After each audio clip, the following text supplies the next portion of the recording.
A quiet but important shift may be taking place in Europe's approach to Russia, as France signals that direct talks between President Emmanuel Macron and Russian President Vladimir Putin could happen again very soon. According to officials in Paris, the idea of renewed dialogue is now being seriously discussed, and the next steps could be decided within days. This follows Moscow's positive response to Macron's recent call for European leaders to reopen communication channels with the Kremlin.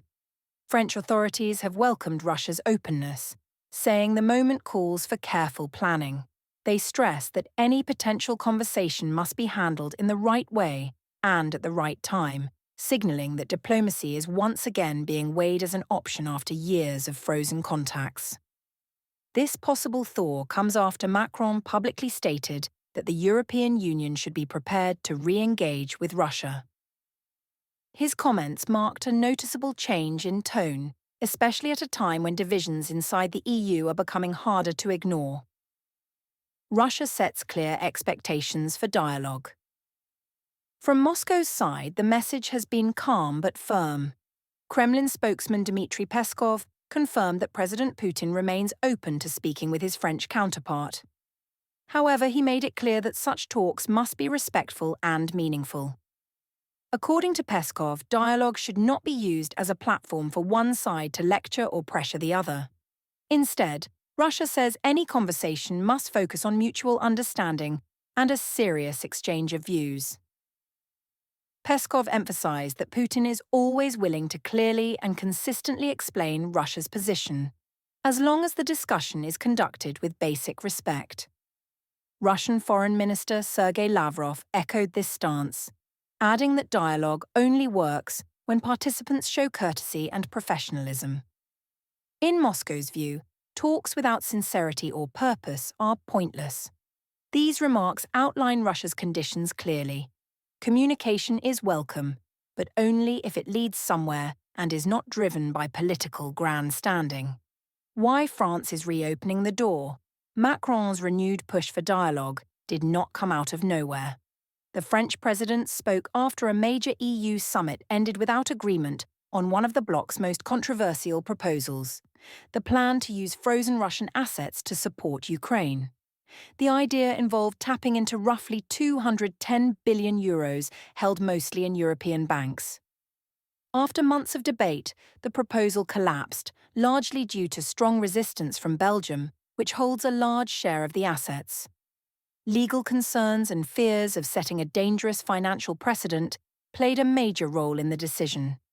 With that option off the table, EU leaders approved a different plan, a €90 billion loan raised through capital markets to help cover Ukraine's growing budget shortfall. While the move was presented as progress, it also revealed deep cracks within the bloc.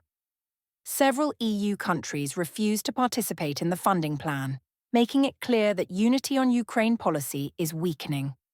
It was against this backdrop that Macron argued Europe needs a more coordinated diplomatic approach, including direct engagement with Moscow. Europe's growing internal divisions. Macron warned that without a clear framework for talks, Europe risks losing influence altogether.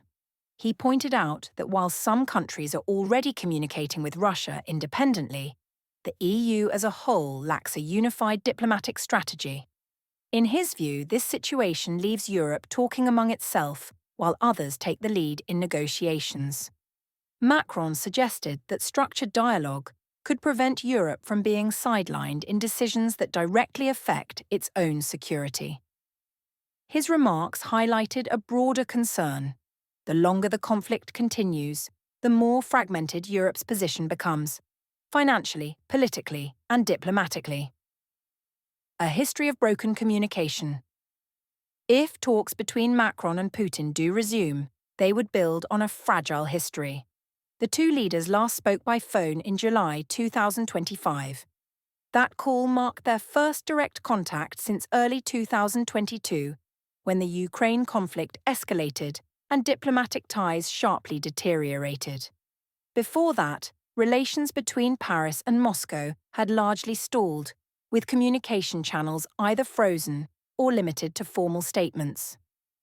The July call showed that dialogue was still possible, even if trust remained low.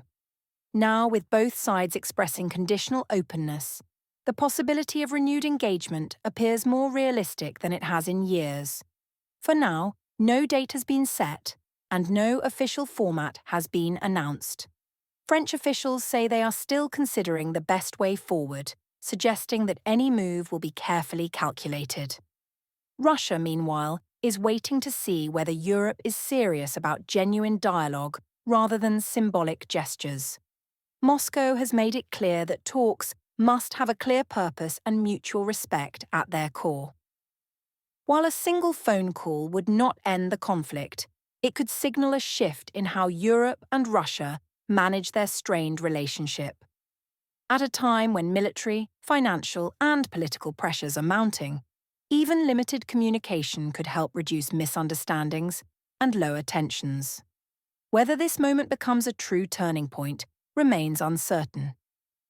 What is clear, however, is that Europe is reassessing its options, and France is positioning itself as a bridge rather than a barrier. As internal EU disagreements grow and traditional strategies lose momentum, diplomacy is once again being discussed, not as a weakness, but as a necessity. The coming days may reveal whether this renewed interest in dialogue leads to real engagement or fades back into cautious statements and missed opportunities. For now, the world is watching to see if Paris and Moscow can turn words into conversation, and conversation into something more.